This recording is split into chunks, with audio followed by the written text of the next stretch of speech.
morning, ladies and gentlemen.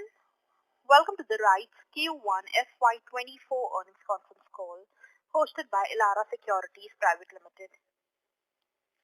As a reminder, all participant lines will be in the listen-only mode, and there will be an opportunity for you to ask questions after the presentation concludes.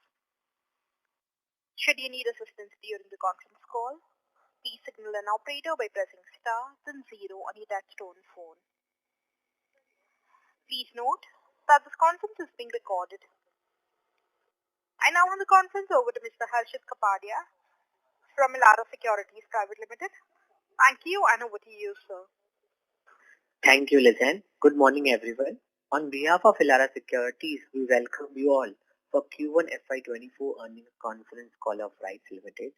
I take this opportunity to welcome the management of RITES Limited, represented by Shri Rahul Mittal, Chairman and Managing Director, Shri B.P. Nayak, Director Finance, Shri A.K. Singh, Director Projects, and Shri Dr. Deepak Tripathi, Director Technical. We'll begin the brief overview by the management followed by Q&A session. I'll now hand over the call to Rahul sir for his opening remarks. Over to you, sir. Morning, everyone. Let me start with the safe harbor statement. The presentation and the press release which we uploaded on stock exchanges and our website on Friday, and all discussions during the call today may have some forward-looking statements. These statements consider the environment we see as of today and obviously carry a risk in terms of uncertainty, because of which the actual results could be different, and we do not undertake to update those statements periodically. Let me give you a brief overview of let's break down the results of Q1. When we started this FY, our strategy was to minimize the impact of two challenges. One was our export stream revenue, and the other was the change dynamics in the QA, that is the inspection stream of business. And both these streams had an impact. The export stream had an impact of about 16 crores on our profit. The inspection stream of business had an impact of about 10 crores on our business in our profit. In the inspection stream, we built up on our new client base, further clients, and we also rationalized the cost to minimize the impact to the extent possible. As a strategy, we aggressively pursued efforts on expediting the project consultancy orders, the high margin project consultancy orders, to blunt the impact to the extent possible. And the project consultancy, domestic consultancy revenue showed a 10% year-on-year growth. We could sustain the margins in the consultancy at about 44%. And this, along with an increased profit of about 10 crores in our subsidiary RMCL, could minimize the impact to a drop of about 19 crores in the EBITDA, while still being able to maintain our core EBITDA margins at 29.6% and PAT margins of about 21%. So with this broad overview of the Q1 performance, I leave the floor open for questions.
tender. For 10 locomotives, there was a separate tender, and there was a separate tender for 300 wagons. Both were global tenders, and we were declared L1 in both of them. So as a measure of good practice, we declared it to the stock exchange with clear clarifications that the due process of finalizing the order, the CFM would follow the due process. So we are hopeful that they fructify into finite orders in the coming months. Okay, so is it fair to assume that Mozambique revenue will start flowing in from FY25, and Zimbabwe, by when you expect the funding to get sorted out? So as far as Mozambique is concerned, we haven't still got the order, so I wouldn't like to speculate on when and what time frame. We are hopeful that this gets converted into a finite order. And as far as Zimbabwe is concerned, we are in touch with them. They have started, and they are also very keen. They are aggressively following the due process of getting the necessary funding approval.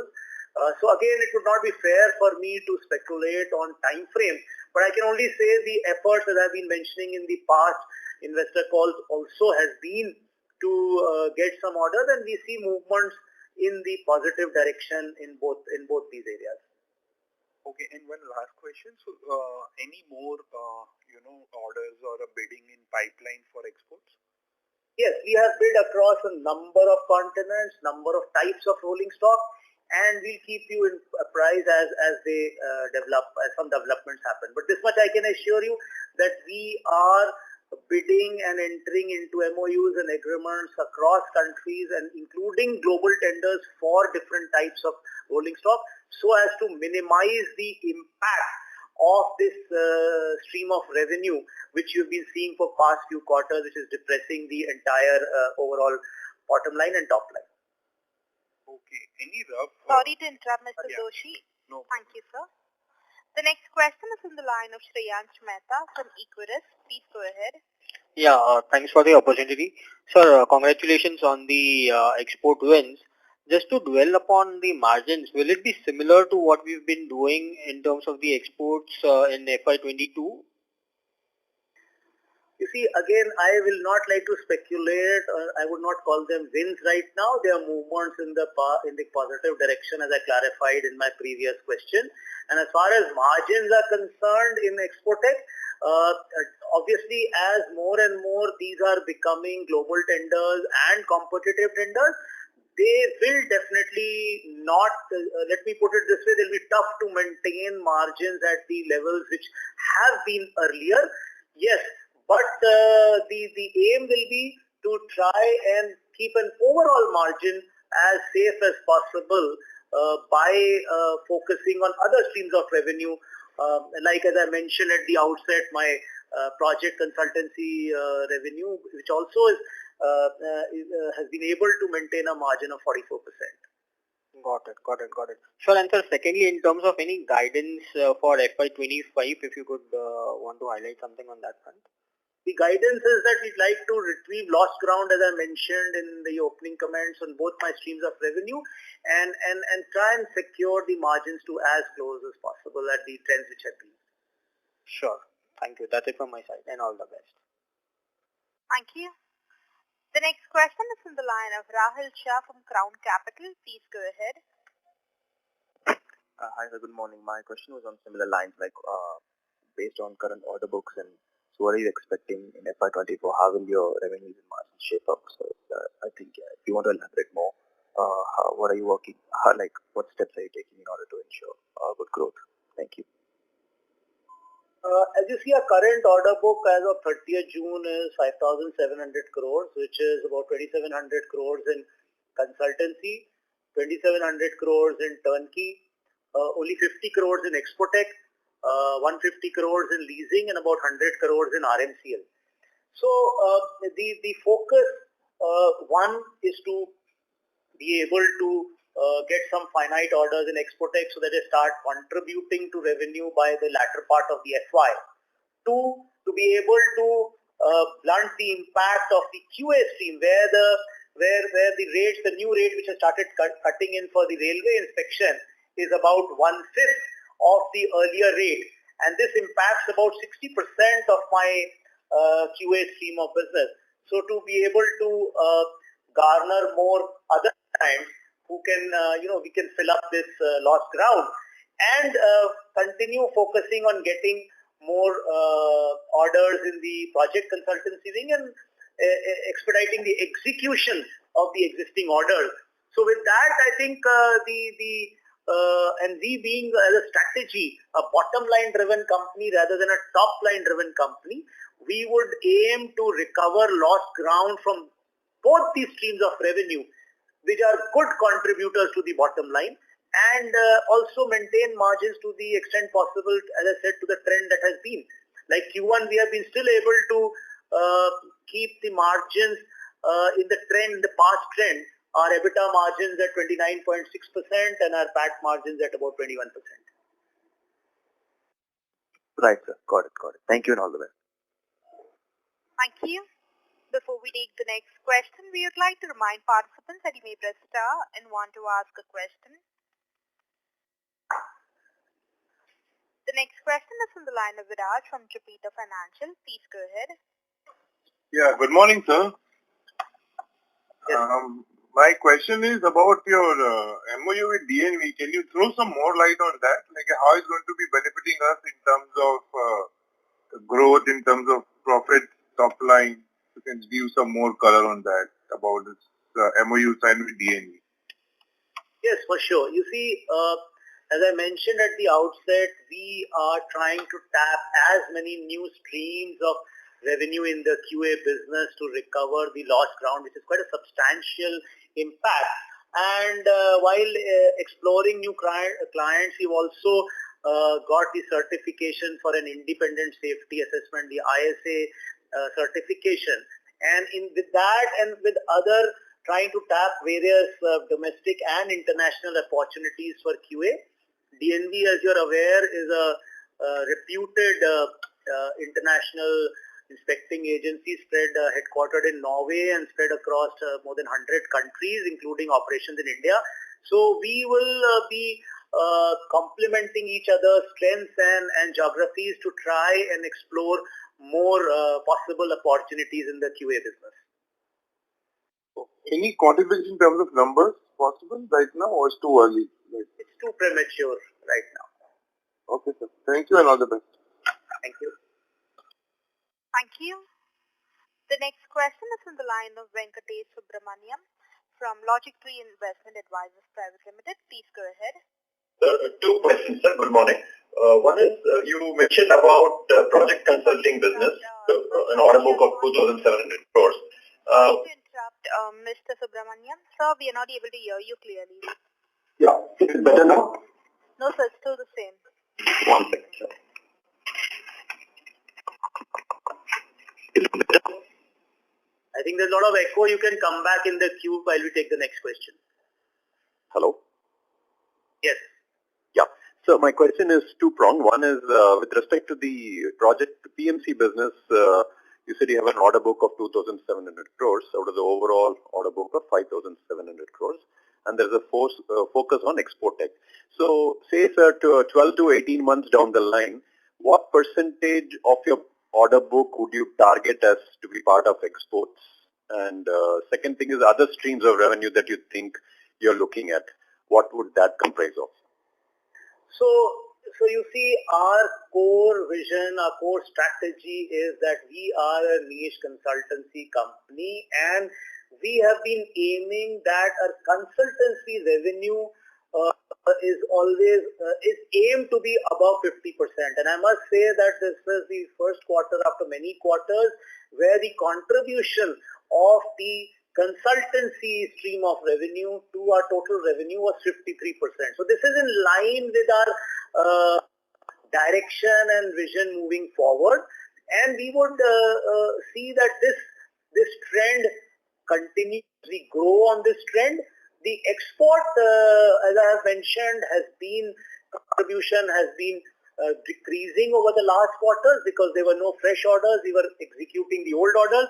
So as we get some new orders in the coming quarter, the effort will be to get back the export contribution to to a substantial amount to the revenue stream and replace the turnkey contribution, which normally will be kept in the range of about 25% of the total pie. Okay, sir. That makes sense. Thank you. Thank you very much. Thank you. A reminder to the participants, anyone wishing to ask a question, may please press star and 1. The next question is from the line of Parimal Mithani from Credential Investments. Please go ahead. Yeah, thank you, sir, and good morning. So I just wanted to know if you can elaborate in terms of collaboration with DNV as well as RFC, and if you can throw some light on it, sir. These are two questions. Morning, Parimal. So IRFC, as you're aware, is in fact been there for many years and doing a lot of investments in the railway area. So we thought that both IRFC and RITES have a lot of strength and which can complement each other. So our collaboration will be for doing the due diligence for them for their investment proposals, and we they looking at us for the prospective areas where they can look for investments of their funds. So that is as far as IRFC is concerned, and this is in line with the recent MOU which we signed with PSC also on a similar line. So both are major funding big PSUs who we feel, and they felt that the strength of RITES for doing due diligence for them and us looking at them for giving them opportunities for investment of their finances. DNV, as I mentioned shortly, is a international reputed inspection agency, where, as I said, in our bid to aggressively make good the lost ground due to the impact of the new order as it been cutting in of the railway as a client of inspection, we are partnering with them to explore new clients and new geographies. So just follow up on Mr. Mithani, so may we request that you return to the question queue? There are participants waiting for their turn. Thank you, sir. The next question is from the line of Uttam Kumar Shrimal from Axis Securities Limited. Please go ahead.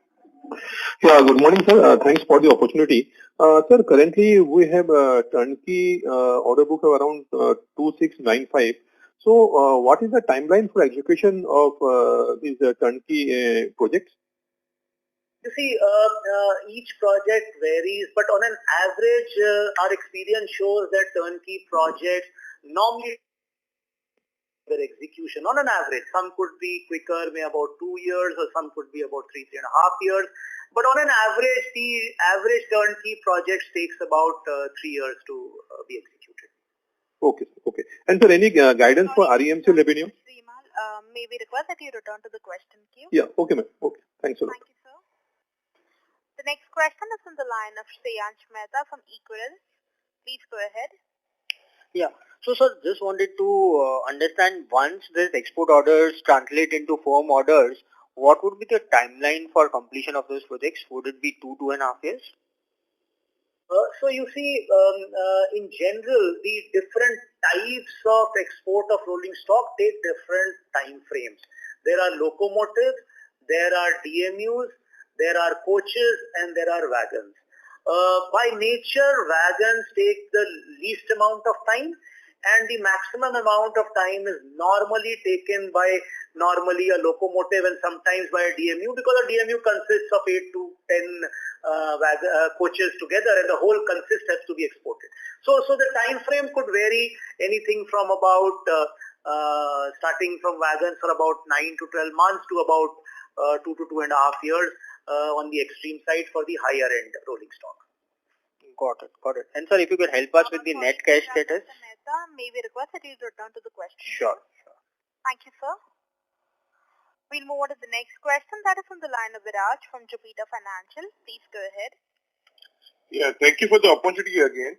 Sir, any targets for you talked about the lost ground in terms of export and QA business. Are we setting any targets, say, year to year for this to achieve? And if you can throw some light on that, like in some number, quantify that more.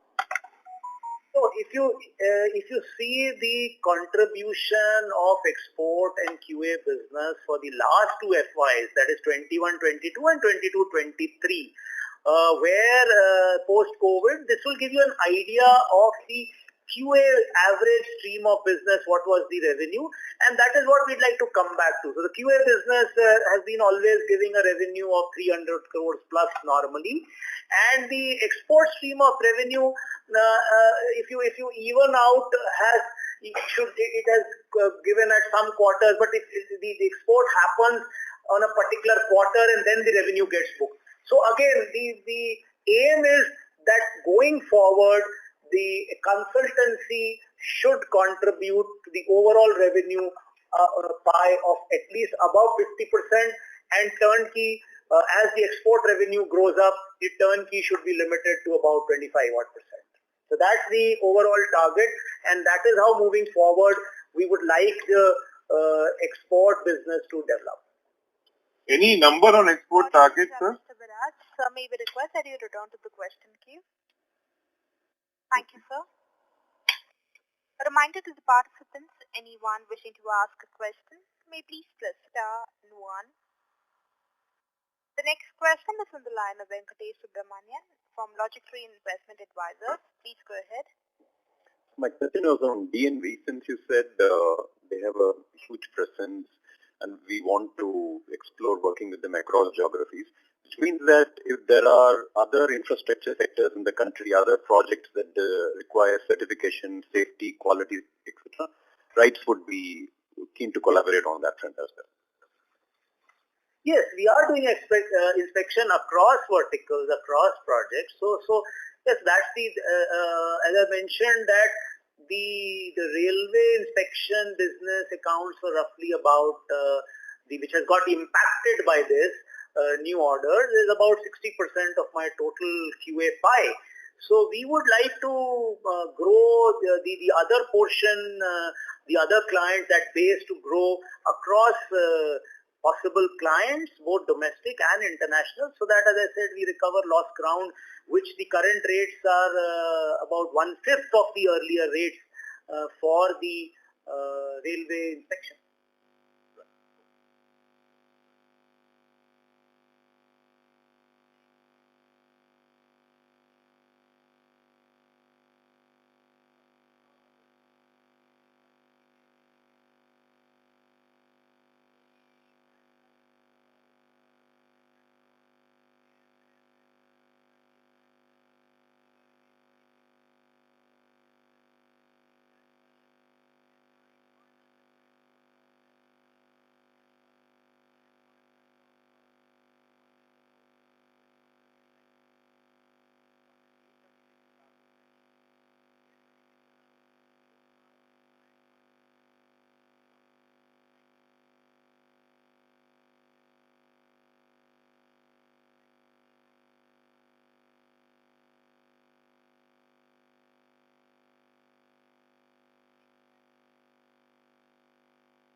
Thank you. The next question is on the line of Dikshit Doshi from Whitestone Financial Advisors Private Limited. Please go ahead. Yeah, sir, in export segment you mentioned that we are participating in number of global tenders. Any rough idea you can give that how many tenders, how much value of tenders we have participated and awaiting the results? I think, Dikshit, that would be speculative. I can only say that let some clarity emerge as they get finalized, or at least they start getting open. That would be a better stage to apprise. And rest assured, in terms of pure transparency, when any major development happens, we, with all due clarifications, will definitely declare it to the stock exchange. Sure. And in terms of consultancy, what are the major projects or opportunities we see in, let's say, next 9 to 12 months from where the orders can come?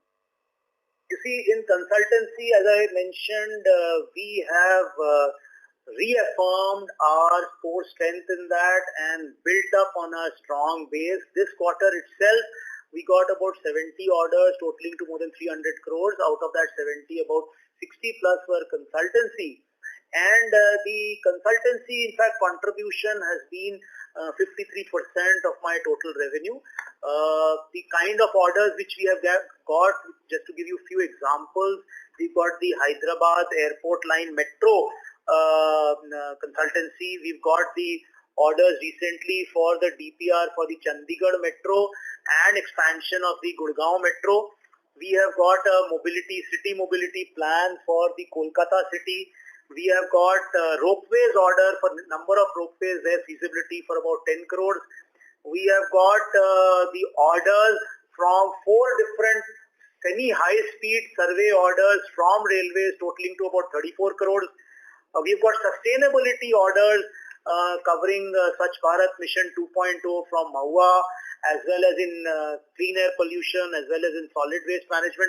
So the point I'm trying to underscore is that if you see the flavor of the orders, they are across sectors, different types of orders, across states, across ministries, and all of them are on the all the orders that I mentioned are on the competitive mode.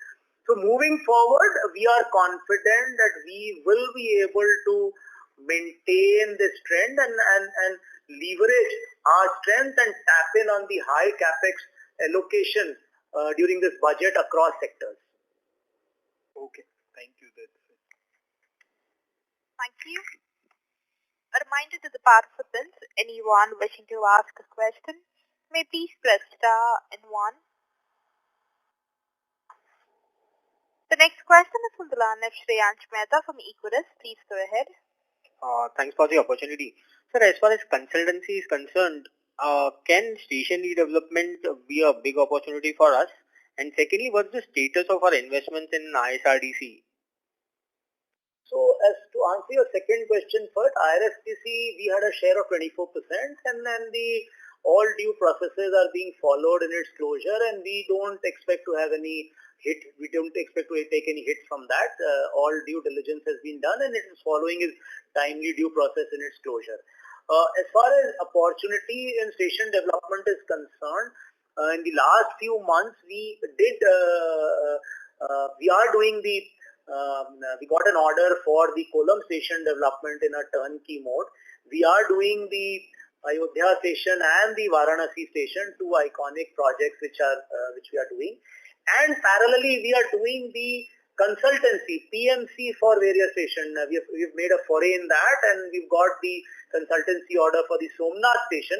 So moving forward, this is an opportunity. Our focus on station development will be on consultancy, but periodically we may take some orders on the EPC mode also, but that would be limited, as I said, within the overall pie of limiting our turnkey revenue to not more than 25%. But in terms of PMC in various station development projects across zonal railways, we would be definitely bidding for that, and we are hopeful to get some orders. Got it. Thank you and all the best, sir. Thank you. Thank you. The next question is from the line of Viraj from Jupiter Financial. Please go ahead. Sir, if I may ask you, what will be your vision on the RITES, say 3 years from here? And secondly, from color on sustainable business, which is there for RITES? So as far as answering your second question first, in terms of sustainability, we started this vertical last year. We found that we had been doing a lot of work in sustainability across our various verticals, which were part of the consultancy, let us say for a highway project or a metro project or a building project, etc. We grouped these sources, tapped into some more resources and formed a dedicated sustainability vertical. And in the few months itself, as I mentioned as examples, we have got forays into orders for Swachh Bharat mission and air pollution and solid waste management, etc. So moving forward, we see this as a very good opportunity. There are a lot of large budget allocations from various states and the central government in this, and we will be, with our experience and our credibility, we will be looking to leverage this opportunity. As far as vision is concerned, we are clear that we are a core niche consultancy company, and we would like to reaffirm that and move in that direction, that we are the go-to consultancy company, both domestic and international, and grow in that area. Any numbers on that, sir? Like for 3 years down the line, the target, which you, and no comparison, which you probably love to achieve it.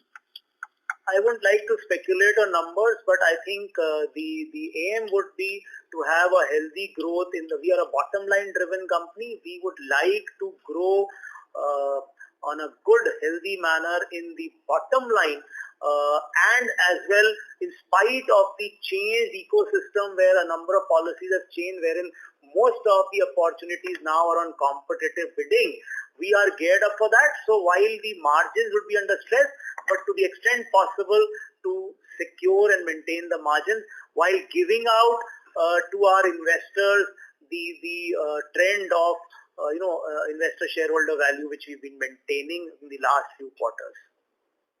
Okay. Thank you and all the best, sir. Thank you. Thank you. Thank you. Thank you. A reminder to the participants, anyone wishing to ask a question, may please press star and 1. The next question is on the line of Uttam Kumar Shrimal from Axis Securities Limited. Please go ahead. Yeah, thanks for the opportunity again, sir. Sir, what was the impact in the quality assurance business in this quarter in terms of revenue? So you see the new order started cutting in. The inspection calls as per the reduced rate started cutting in from this quarter. And this impact will only grow as all the old inspection calls as per the old inspection rates are now nearly over.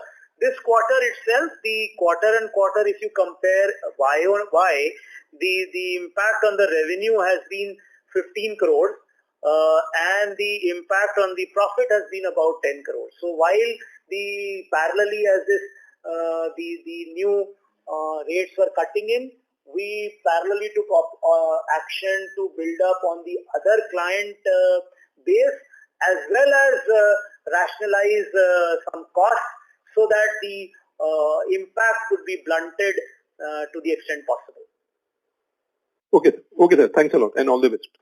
Thank you. Thank you. The next question is from the line of Harshit Kapadia from Elara Securities. Please go ahead. Thanks for the opportunity, Lizanne. So just a few questions from my side. So this is the first export order which you got for wagons.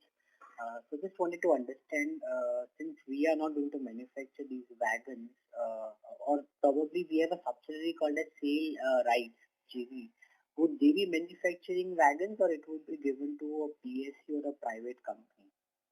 So you see, first of all, as I clarified, Harshit, we haven't yet got an order. But in terms of the sale rights is already now got an order for wagons for CATEX, and they are also we are trying to get some orders from in the railway wagons which they are tendering. We're aiming for about 900 wagons. So we are trying to build up on that, and moving forward as we are able to cater to these orders, maybe expand and see how sale rights can cater to export orders also. We have a MOU with RDSO approved firm called Jupiter Wagons, and we would be sourcing whenever we get an order for wagons, we would be sourcing wagons from them for export. At least as of now, till the time sale rights could be able to expand its capacity after completing its current order book and be geared up for export. Fair enough, sir. I'll join the question queue. Thank you.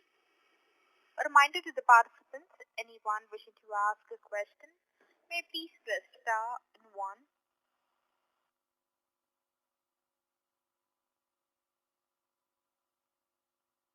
The next question is from the line of Harshit Kapadia from Elara Securities. Please go ahead.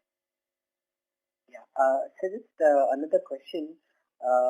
Since I just wanted to get a clarification on the quality assurance business. So does it mean you were earlier doing some inspection work already for railways, and RDSO and other few agencies were doing other work for railway in terms of inspection? Now it is an open door thing. So you can also bid for something which you were earlier not doing, and you can get that business as well at the price at which you quote. Is that, or you are only confined still to your domain and there the prices are lower? Just understanding on that. No, so let me clarify. You see, traditionally we were doing both railway inspection and we had a number of clients who were not railway clients, and we were doing both. This particular tender, which got finalized few months back, is for the railway portion of business where 4 agencies, RITES is one of them, have been fixed for those products, and there the rates on an average have come down by 1/5 from the earlier rates. So we would in any case, while doing that for the railway inspection portion, would as I said, to blunt the impact, would like the other portion of other clients which we have, that volumes to grow, and that type of inspection or the rates of inspection or the quantum or the scope of inspection, they are decided on a client-to-client basis. That is being done even today. The inspection which we do for a client, and it's such a wide variety of inspection with a scope of work, is that in any case even today lesser or higher than on a case-to-case basis than the rate which railways used to offer us for inspection. Understood, sir.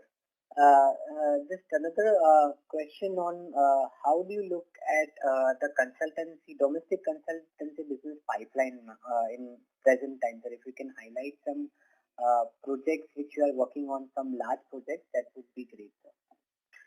So the overall consultancy order book as of 30th June is 2,700 crores. A good trend of getting more than 60 plus orders in consultancy itself in Q1. We are some of the orders of consultancy which I mentioned show the kind of orders which we are getting across sectors. Q1 has shown a very healthy trend that in spite of the impact on my other streams of revenue which I mentioned, export and QA, the project consultancy, the domestic project consultancy grew by about 10% year on year, and in fact gave good margins, and that is why we could overall in consultancy including QA we could maintain margins of 44%. So moving forward, both executing the existing order book of 2,700 crores, in fact the first time the overall contribution of consultancy is 53%, which is in line with our vision, as I said, of having consultancy always above 50%. International consultancy in the total consultancy pie has contributed about 12%, which we would want that it grows, and this contribution grows in the coming quarter. So both in terms of securing fresh orders across sectors of infrastructure or expediting the existing orders, especially the high margin consultancy orders, as well as getting fresh international consultancy orders and getting revenue from the existing international consultancy orders. I see a healthy trend in all these areas in the consultancy wing moving forward in the coming quarters.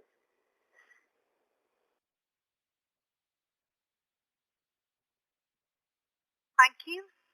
A reminder to the participants, anyone wishing to ask a question, may please press star and 1.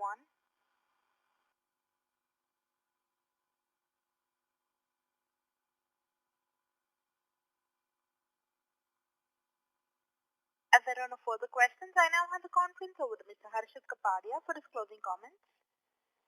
Thank you, Lizanne. We would like to thank Shri Rahul Mittal, Chairman and Managing Director, Shri E.K. Singh, Director Projects, B.P. Nayak, Director Finance, and Shri Dr. Deepak Tripathi, Director Technical, for giving us an opportunity to host this call. We thank all investors and analysts for joining for this call. Any closing remarks, Rahul, sir?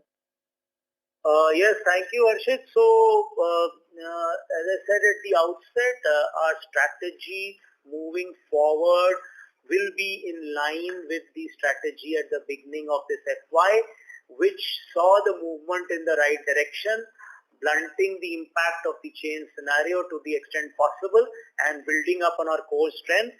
And I'm confident that as the Q1 trend has shown, we will build up on this trend and tap the opportunities both in the domestic and the international sector moving forward. Thank you. Thank you. Ladies and gentlemen, on behalf of Elara Securities Private Limited, that concludes this conference call. We thank you for joining us, and you may now disconnect your lines. Thank you. Please subscribe and press the bell icon to never miss another